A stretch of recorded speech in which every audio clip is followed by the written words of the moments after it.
اور کیا جنت کی بشارت بھی دی گئی ہے حج جی بے شک دی ہے، لیکن میں ایک بات اگر اجازت دیں گے جی جی صوفیہ سے، میں یہ کیونکہ زیارت سے اس کے بعد میں اس کی طرف آتا ہوں. نبی صوفیہ جو ہیں، بڑی اچھی بات ہے، اتنی دیر سے نکل آ جائے.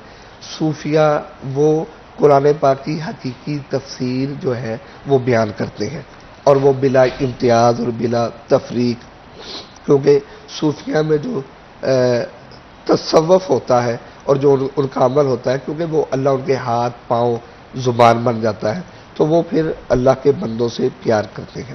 اس میں یہ ہے کہ حضور داتا صاحب علیہ رحمہ کس نیت سے جانا ہے، اس کے بعد میں آتا ہوں پھر وہ اس برکت کی طرف.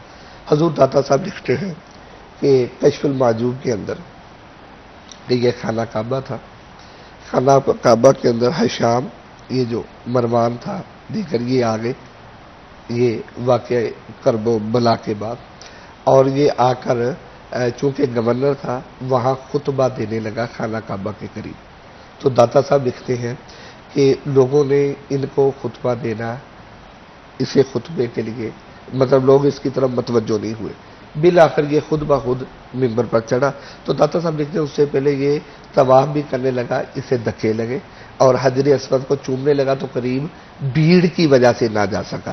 کہتے ہیں کہ جب خطبہ دینے، داتا صاحب اپنی کتاب کے اندر لکھتے ہیں خطبہ دینے کے اندر یہ اب حج ہے کیا، یہ اس بات سے نا داتا صاحب کی اس بات سے وہ حج کی ایک وہ خاص کیفیت اور ایک خاص عمل پتہ لگ جائے گا. ایمان کیا ہے، کس نیت سے جانا ہے، برکات ہو پھر بعد میں.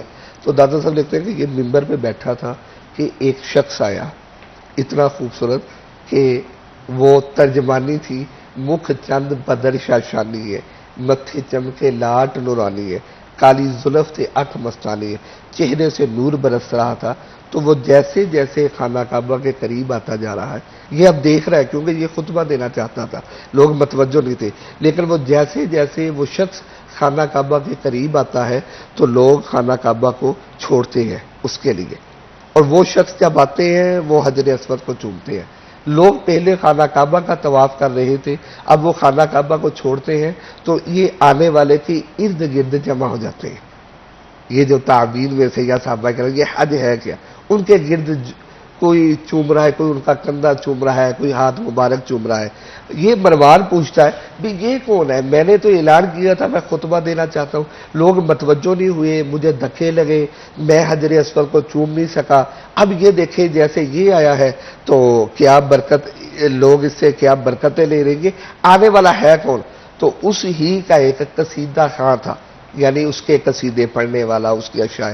تو وہ جواب دیتا ہے کہ اے سوال کرنے والے، اے ہمارے گورنر، ہے ہمارے بادشاہ، یہ آنے والا مولا حسین علیہ السلام کا بیٹا امام زین العابدین کعبے کا کعبہ ہے. اب یہ ہے کہ لوگوں کی محبت کا یہ ہے ایمان. بالکل اس پہ مزید گفتگو کرتے ہیں، ایک بریک کا وقت ہو گیا. تو ناظرین یہاں پہ ایک بریک کے بعد دوبارہ حاضر ہوتے ہیں. آپ نے کہیں نہیں جانا، ہمارے ساتھ ہیں.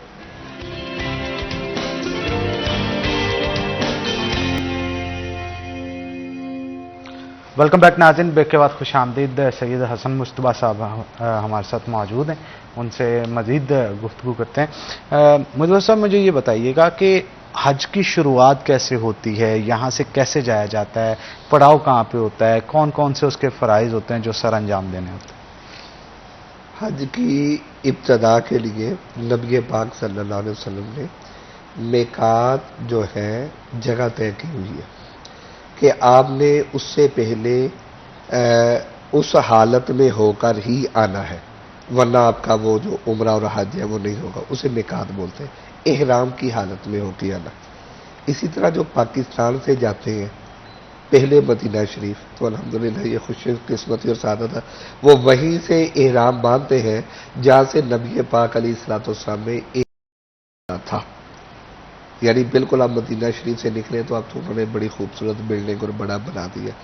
اور جو جدہ جاتے ہیں وہ ایک خاص مقام ہے، کوئی جہاز میں پہلے اناؤنسمنٹ ہو جاتی ہے، بعض گھر سے باندھ دیتے ہیں، بعض اسی طرح جو یمن سے آتے ہیں، یعنی پوری دنیا میں. اچھا دلچسپ ہے، خانہ کعبہ جو ہے وہ پوری دنیا کے درمیان میں ہے، بالکل جو دنیا کا درمیان ہے وہ خانہ کعبہ شریف ہے. اس طرح طائف والوں کا سب کے میقات ہے. اس سے پہلے احرام کی حالت میں ہونا.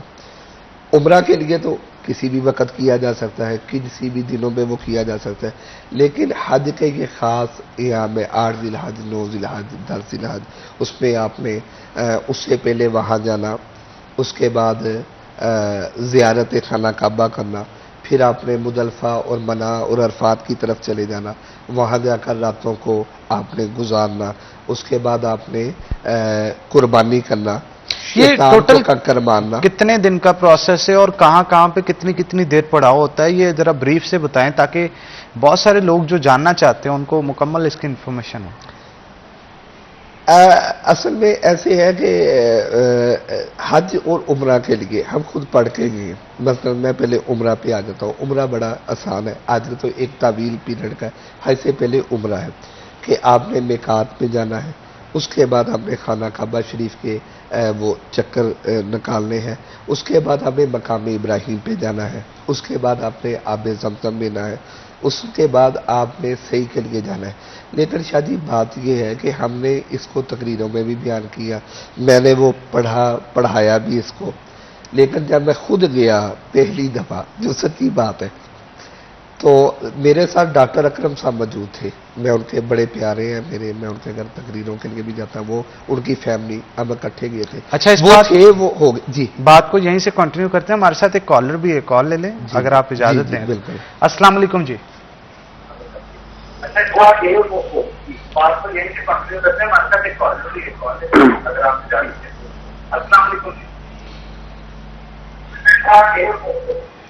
جی کون صاحب بات کر رہے ہیں اور کہاں سے؟ کال ڈراپ ہو گئی ہے جی۔ جی آپ اچھا، اپنی بات تو شاہ جی وہ ہمارے ساتھ تھے، میرے ساتھ تھے، اس وجہ سے وہ عمرہ پرفارم ہو گیا۔ جو تھیوری ہے اور پریکٹیکل ہے وہ بہت ہی مشکل ہے، یہ لفظوں میں بیان کرنا آسان ہے، لیکن اسے لفظوں سے کوئی سیکھ نہیں سکتا، اسے کئی بار۔ اب ہم جب گئے تو وہ چکر کاٹے میں، اب میں اپنے طور پہ تھا، وہ مجھے گائیڈ کر لے کر، گائیڈ کرنے سے پہلے میں سو رہا تھا میں پرفارم کروں۔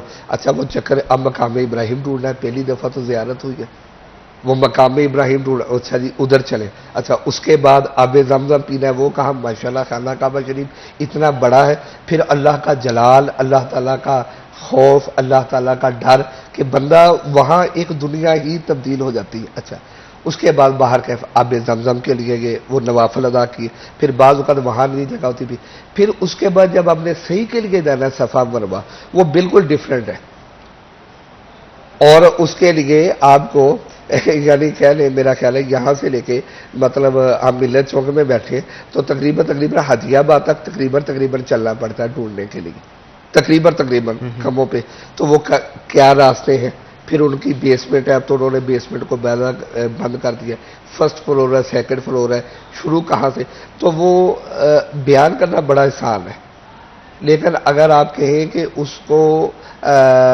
اپنے ایک بار سن کر یا ایک بار کر پرفارم کیا جائے، یہ بڑا مشکل ہے۔ اور جو حج اور عمرہ کر کے آتے ہیں وہ بتاتے ہیں کہ بھئی پہلے تو 2-4 دن جو ہے نا ہمیں پتہ ہی نہیں لگا داخل کہاں سے ہونا ہے اور نکلنا کہاں سے۔ میں آ کے یہ سیکھا، جو میں سیکھا کہ حج سے پہلے بندہ اللہ تعالیٰ توفیق دے پہلے اسے عمرہ کر کے آنا چاہیے، کم از کم راستوں کا جو ہے وہ علم ہو جائے، اور اس کے لیے بہت سی آسانیاں پیدا۔ یہی بات ہے کہ ہم نے اپنے ادارے میں بھی جامعۃ القرآن پروگرامز کے حوالہ سے بھی ہم نے ایسے رکھے کہ جو ہمارے احباب جاتے ہیں ہم ان کو باقاعدہ گائیڈ کرتے ہیں، پھر کوشش ہوتی ہے کہ ہمارے ہی ایک ساتھی ان کے ساتھ عمرہ کے لیے چلے جائیں تاکہ ان کو کرنے میں، عبادت میں بہت زیادہ آسانیاں ہوں۔ تو آج کل کتابچے بھی پرنٹ ہے، لیکن وہاں شاید یہ بھی ہے کہ پہلے چکر کے اندر کون سی دعا ہے، دوسرے کے اندر یہ برحق ہے کہ وہ دعائیں اللہ تعالیٰ کے نبی علیہ الصلوۃ والسلام نے پڑھی ہیں، میں نے بھی اسے اپنی کتاب کے اندر لکھا ہے، وہ پڑھنی چاہیے۔ لیکن میں نے جو بات لکھی وہ یہ دیکھیں، آپ کسی بھی جو آپ خانہ کعبہ شریف چلے جاتے ہیں، آپ کا تعلق اللہ تعالیٰ کے ساتھ ہے، رب کے ساتھ ہے۔ آپ کسی بھی زبان میں دعا مانگیں گے تو اللہ تعالیٰ آپ کی سنتا ہے، بلکہ اللہ تعالیٰ تو بے زبانوں کی بھی سنتا ہے۔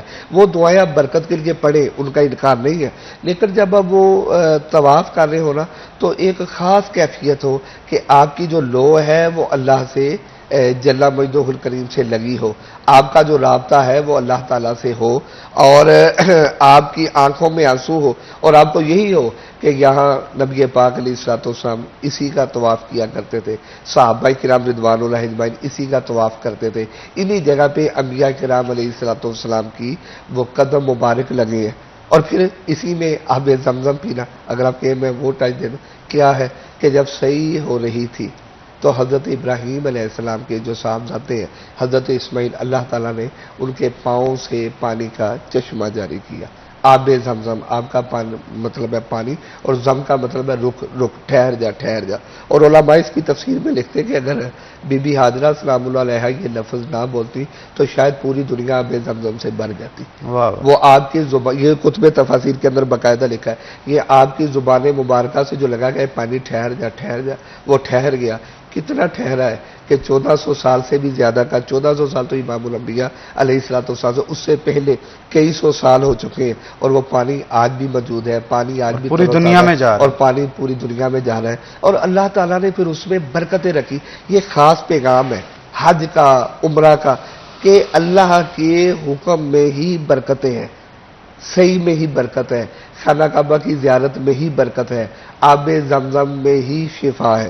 میں غالباً حاجی کالجنی یقیناً آپ کے پروگرام میں تھا، تو اس وقت اپنے یہ کرونا چل رہا تھا، تو میں نے کہا کہ دیکھیں ڈاکٹر لاکھ کے کہ کرونا لا علاج ہے، بلکہ اس سے بڑی بھی بیماری آ جائے تو آب زمزم شفا ہے، کلونجی شفا ہے۔ انسان جتنی مرضی ترقی کر لے لیکن اصل سے وہ ہٹ نہیں سکتا، اصل ہی ہے۔ جیسے انسان نے سب نے تباہ ہو جانا ہے، تو سائنس تحقیقی پہ پہنچی کہ آپ کی ریڑھ کی ہڈی کے اندر ایک پوائنٹ ہے جہاں سے انسان پیدا ہوتا ہے، تو کہتے ہیں انسان سارا گل سڑ جاتا ہے تو وہی جو پوائنٹ ہے ایک ذرہ وہ باقی رہتا ہے، اور اسی سے قیامت والے دن وہ انسان دوبارہ بنے گا اور اٹھے گا۔ کہتے ہیں اسے، یہ آپ کی سائنس کی ریسرچ کہتی، اسے ایٹم بھی تباہ نہیں کر سکتی۔ تو پھر بتائیں جو اللہ کی شاعر ہے، اللہ کی نشانیاں ہیں، اللہ کی حکمتیں ہیں، اللہ کے احکام ہیں، وہ اپنی جگہ موجود ہیں، تو پھر ہمیں کیا کرنا چاہیے؟ ہمیں پھر اللہ سے لو لگانی چاہیے۔ وَمَا خَلَقْتُ الْجِنَّ وَالْإِنسَ إِلَّا لِيَعْبُدُونِ، ہمیں اللہ کی تابعداری میں اور اللہ کے احکام میں اس احکامات کی تابعداری کرنی چاہیے۔ بالکل ٹھیک کہا آپ نے۔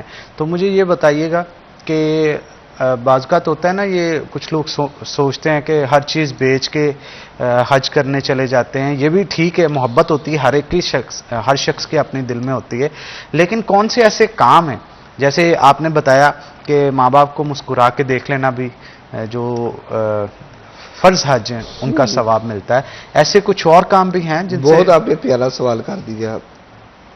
عاشق کی یہ کوشش ہوتی ہے، ہمارا تو دنیا میں عشق پتہ نہیں کس طرف ہو گیا، کہ وہ ہے نا کوٹ مٹن شریف والے، میرا عشق بھی تو، میرا یار بھی تو، میرا دین بھی تو، ایمان بھی تو، ٹھیک ہے، کہ وہ محبوب کی اداؤں کو زندہ رکھتا ہے۔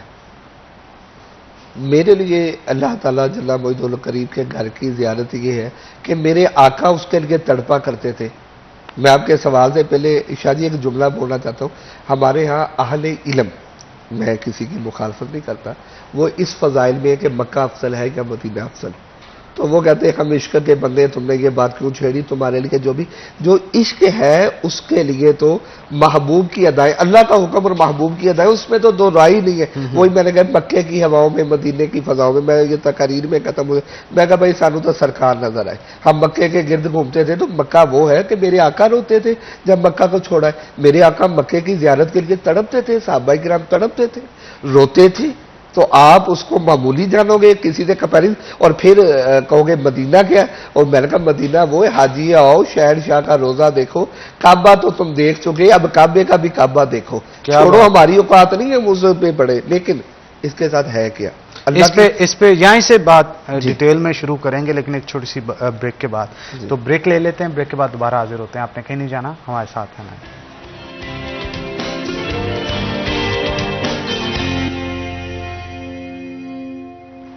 ویلکم بیک ناظرین، بریک کے بعد خوش آمدید۔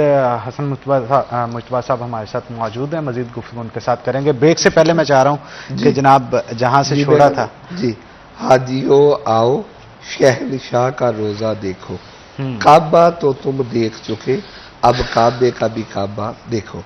حلال بھائی آپ بریک سے پہلے فرما رہے تھے, آپ نے سوال مجھ سے کیا کہ کیا اور بھی ایسے عمل ہیں.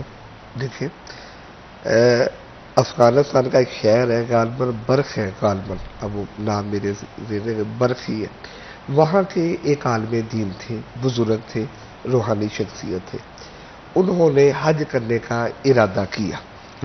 جب حج کرنے کا ارادہ کیا تو انہوں نے اناؤنسمنٹ کر دی کہ بھئی اس سال میں آپ کے ساتھ حج پہ جاؤں گا. اور یہ الحمدللہ ہمارے ہاں لوگوں میں یہ ہے کہ اہل حق سے اور اہل علم سے ہماری عوام و ناس پیار کرتی ہے, یہ ایک ہے. تو یہاں ہمارے ایک بزرگ فرمایا کرتے ہیں, میں اسی بات پہ آتا ہوں, وہ کہتے ہیں دیکھو عالم دین کا کسی سے پیار, اس میں تو کوئی گڑبڑ ہو سکتی ہے. مثلا میرا آپ سے پیار ہو تو مجھے یہ ہوگا کہ آپ مجھے پروگرام میں اپنے گھر بھی دیگر بھی مدعو کریں گے, مجھے تو آپ سے لالچ ہو سکتی ہے. لیکن آپ کا مجھ سے پیار کرنا اس میں لالچ نہیں ہوگی. آپ تو مجھے للہیت کے لیے پیار کریں گے کہ ایک حال میں دن کیا دے سکتا ہے کوئی. یعنی کہ عوام الناس کا علماء سے پیار کرنا یہ خالص ہے. عالم کے عوام کے پیار کرنے میں شاید کوئی نقص موجود ہو. تو لوگ چونکہ علماء سے اور اہل حق سے پیار کرتے ہیں, وہ تھا یہ جب انہوں نے اناؤنس کیا کہ میں حج پہ جاؤں گا تو بہت سے لوگ تیار ہو گئے. جیسے میں نے پہلے وقفے میں کہا کہ ہم پڑھ کر گئے تھے, تقریروں میں بیان کر کے, کلاس میں پڑھا کے, مجھے دقت آئی, اگر وہ ڈاکٹر صاحب نہ ہوتے تو میں صحیح پرفارم ہی نہیں کر سکتا تھا. ٹھیک ہے, تو وہ جب ان کی میت میں کہتے بہت زیادہ قافلہ تیار ہوا, لیکن بالآخر کیا ہوا, آپ نے پروگرام حج پہ جانا منسوخ کر دیا. آپ نہیں گئے, آپ نے کہا یار میری کوئی پرابلم ہے میں نہیں جا رہا. لوگ ناراض بھی ہوئے تو باہر کے لوگ چلے گئے. وہاں کسی نے خواب کے اندر دیکھا اور ایک روایت ہے کسی نے سنا کہ بھئی جتنے بھی حج کرنے آئے ہیں سب کا حج, وہ فلاں جو افغانستان برخ کے علاقے کے برخی بزرگ ہیں, ان کے تو فیض اللہ نے سب کا حج قبول کر لیا. لوگ پریشان ہو گئے کہ بھئی وہ تو حج کے لیے آئے نہیں, اور ان کے تو فیض اللہ نے سب کا حج قبول کر لیا. لوگوں کو تعجب ہوا. لوگ پھر حج کر کے واپس آئے تو انہوں نے کہا بھی آپ کو, بعض کہتے ہیں آپ کو دیکھا, یعنی یہ آپ کتابوں میں مختلف باتیں, بعض کہتے ہیں آپ کی وجہ سے قبول ہوا. تو ہوا کیا؟ فرمایا میں تو حج کے لیے گیا نہیں, لیکن میں جانا چاہتا تھا, میں نے مال بھی جمع کیا. تو کہتے ہیں وہ کیا وجہ ہے کہ آپ کے عمل کی وجہ سے تمام مسلمانوں کا حج اللہ تعالیٰ نے قبول کیا. تو وہ فرمانے لگے بزرگ کہ میں جا رہا تھا تو میں نے دیکھا کہ وہاں دور ایک عورت جو ہے نا, ایک مردار کا جو گوشت ہے وہ کاٹ رہی ہے. مجھے اس عورت پہ تو عجب ہوا, میں نے اس کا پیچھا کیا. تو اب وہ جہاں جاتی رہی میں چھپ کے اس کے پیچھے جاتا رہا کہ میں دیکھوں کہ اس عورت نے ایسا برا فعل اور برا عمل کیوں کیا. مردے کو اذیت دینا اور پھر اسے کاٹنا, یعنی مردے کو بھی دفنانے کا ہے, تو پھر یہ حرام ہے, یہ کیا کرے گی. بالآخر میں نے دیکھا تو وہ اس کو پکانے لگی. تو میں نے دستک دی تو میں نے پوچھا کہ اے میری بہن بیٹی تم نے یہ عمل کیوں کیا؟ انہوں نے کہا جی کچھ دن ہو گئے ہمارے گھر کھانے کے لیے کچھ نہیں ہے, میرے بچے رو رہے ہیں بھوک سے, تو میں اس کی تلاش پہ گئی ہوں تو میں نے اب یہ پکا کے ان کو کھلانا ہے. تو ان بزرگوں نے کہا کہ تم تھوڑی دیر کے لیے ذرا رک جاؤ, اس کو نہ پکاؤ, میں ابھی آتا ہوں. تو وہ بزرگ فرماتے ہیں کہ جتنے پیسے میں نے اللہ کے گھر کی زیارت کے لیے حج کے لیے جمع کیے تھے وہ سارے پیسے میں نے چپکے سے اس عورت کو دے دیے کہ اب تم حلال کھاؤ اور اپنے دنیاوی معاملات ٹھیک کرو. حل جزاء الاحسان الا الاحسان. تو فرمایا کہ میرے اس عمل, یہ میں نے ایک عمل کیا. تو پھر انہوں نے کہا تمہارے اس عمل کی وجہ سے اللہ تعالیٰ کو وہ اتنا ہی پیارا لگا کہ جتنے بھی اللہ کے گھر پیسے خرچ کرنے آئے تھے اللہ نے سب کے پیسوں کو قبول کر لیا. واہ واہ. یہ ہے شاہ جی عمل کے حج کے علاوہ. اب دیکھیں اصل میں ہے اللہ کی رضا, اللہ کا خوف, اللہ کے بندوں سے پیار. اللہ دیکھیں شاہ جی اولیاء اللہ, یہ دیکھیں اب یہ باتیں کوئی فرقہ بندی کی نہیں رہی, اب سارے ہمارے بھائی ہیں. تو اب دیکھیں اب یہ باتیں یوٹیوب اور دیگر چینلز پہ موجود ہیں. جو خواجہ معین الدین چشتی اجمیری کے دربار پہ ہندو بھی جاتے ہیں کہتے ہیں سکون ملتا ہے, سکھ بھی جاتے ہیں تو کہتے ہیں سکون ملتا ہے, ہر مسلک کے جاتے ہیں سکون ملتا ہے. تو میں لوگوں کو کہتا ہوں بھائی اس کی گہرائی میں آؤ. اس کی گہرائی یہ ہے جو اولیاء اللہ ہے وہ اللہ کا مظہر ہے شانوں کا, وہ اللہ کے نائب ہیں, اللہ نے نائب بنائے. وَإِذْ قَالَ رَبُّكَ لِلْمَلَائِكَةِ إِنِّي جَاعِلٌ فِي الْأَرْضِ خلیفہ, وہ خلافت کے حقدار ہیں. انہوں نے کلمہ محمد صلی اللہ علیہ وسلم پڑھا, اسلام میں ہے. اب جب اللہ ان کے کان, آنکھ اور زبان بن جاتا ہے, اب وہ یہ نہیں دیکھتے آنے والا کون, وہ یہ دیکھتے کہ اللہ کا بندہ ہے, اللہ کی مخلوق ہے, اس کا عمل اللہ کے ساتھ. کہ اللہ پوری کائنات میں سب کو کھانا نہیں دے رہا, عیسائیوں کو, کافروں کو, کمیونسٹ کو, یہودیوں کو, ماننے والوں کو, نہ کیا سب کو نہیں دے رہا رزق, عزت نہیں دے رہا, پیسہ نہیں دے رہا. پیسہ دینے والا فقط اللہ ہے. وَتُعِزُّ مَن تَشَاءُ وَتُذِلُّ مَن تَشَاءُ, سب کو رزق دینے والا اللہ ہے, سب کو پیدا کر. جب اللہ تعالیٰ اپنی رحمتوں کو تقسیم کر رہا ہے تو جو اللہ کے بندے ہیں, خاص بندے ہیں, ان کے صدقے ہماری گفتگو قبول ہے, آپ کا بیٹھنا قبول ہے, ہماری نمازیں قبول ہے, ہماری جملہ عبادت, وہ اللہ کے خاص چوز شدہ بندے ہیں, اور وہ اللہ کی شانوں کا مظہر ہوتے ہیں, چونکہ وہ اللہ تعالیٰ جل مجدہ الکریم کے نائب ہوتے ہیں. اور یہی حکم ہے, صراط الذین انعمت علیہم, یہی ہے حج میں اپنے آپ کو احرام کی حالت میں لے لینا, کفر پہنا, کہ ہم نے ان کے راستوں میں چلنا ہے. پھر دنیاوی لالچ اور غرض کو ختم کرنا, قربانی اثار ہے, اللہ کی راہ میں قربان کرنا. پھر یہی حج ہمیں بتاتا ہے. یہ شیطان نے جب وہ منع کرنا چاہا تو حضرت ابراہیم نے تو کنکر ہی مارے تھے نا, وہ اللہ کو اتنی عذاب پسند آئی کہ آج بھی وہ جو ہے وہ ایک مجسمے پتھر کی شکل کے موجود ہے, اور حجاج انہیں کنکریاں مارتے ہیں. کیا ہے, اللہ بتانا چاہتا ہے یہ شیطان تمہارا دشمن ہے. فَأَلْهَمَهَا فُجُورَهَا وَتَقْوَاهَا, میں نے انسان کو عقل دے دی, شعور دے دیا, اور اس کو بتا دیا کہ ایک راستہ جنت کو جاتا ہے, ایک راستہ جہنم کو جاتا ہے. حج ایثار ہے, اور حج بتاتا ہے کہ تمام مسلمان بھائی بھائی ہیں, ہم ایک ہیں, ہم نے دوسروں کی ضرورتوں کو پورا کرنا ہے. ہم نے غربت, بے روزگاری, مہنگائی, تنگ دستی, بزدلی, ہم نے اس کو ختم کرنا ہے. ہم نے اسلام کو مضبوط کرنا ہے, ہم نے پاکستان کو مضبوط کرنا ہے, ہم نے اپنی افواج کو مضبوط کرنا ہے. یہی ہماری شریعت کہتی ہے, یہی ہمارا قرآن کہتا ہے, یہی حج کا پیغام ہے, اور یہی بیت اللہ کی زیارت کا مقصد ہے. بالکل ٹھیک ہے. لاسٹ پہ کوئی میسج دینا چاہتے ہیں آپ پبلک کے لیے؟ لاسٹ میں سب سے بڑا تو میسج حج کا یہی ہوگا میرے نزدیک, میرے اپنے علم کے مطابق وہ یہی ہوگا. دیکھیں, حج میں ایک کپڑا پہن لیا, ایک خوراک کر لی, ایک طریقہ عبادت کا لیا, ایک امام چن لیا, ان کی ہم نے پیروی کر لی. تو یہ اصل کیا ہے؟ اصل ہے قرآن اور سنت. آپ اپنے آپ پہ جو مرضی لیبل لگا لیں, لیکن اصل کی طرف آ جائیں, ایک ہو جائیں. اگر ہم ایک ہوں گے تو پھر ہم امام مہدی علیہ السلام آئیں گے, وہ تو ایک اللہ نے کر دینا ہے, یہ اللہ کی حکمتیں ہیں, اسلام میں غالب آنا ہی آنا ہے. لیکن ہمارا بھی کچھ کردار ہے, آپس کی نفرتوں کو, آپس کے بغض کو, آپس کے کرینے کو, اور آپس کی عداوتوں کو ختم کر دیں. جتنے بھی اختلافات ہیں, نبی پاک علیہ الصلوۃ والسلام کی ایک حدیث پاک کا بڑا پیارا مفہوم ہے کہ میرے امت کے بعض اختلافات میری امت کے لیے باعث رحمت ہے, تو ان کو رحمت ہی رہنے دیں. ایک دوسرے مسلک کا, ایک دوسرے انسان کا ادب کرے, احترام کرے. ہم ایک ہے, ورنہ وہاں کوئی بھی ہو, وہ شیعہ ہو, سنی ہو, وہ کپڑے تو ایک جیسے ہی پہن. بالکل ٹھیک ایک ہی وقت. تو آج ہم یہاں بھی ایک ہو جائیں گے تو عمل آ جائے گا. بہت شکریہ جناب آپ کا آج کے شو میں آنے کے لیے. اسی کے ساتھ ناظرین, آج کے پروگرام سے اپنے میزبان حنان بخاری کو دیں اجازت, پھر ہوگی آپ سے ملاقات. تب تک کے لیے اللہ حافظ.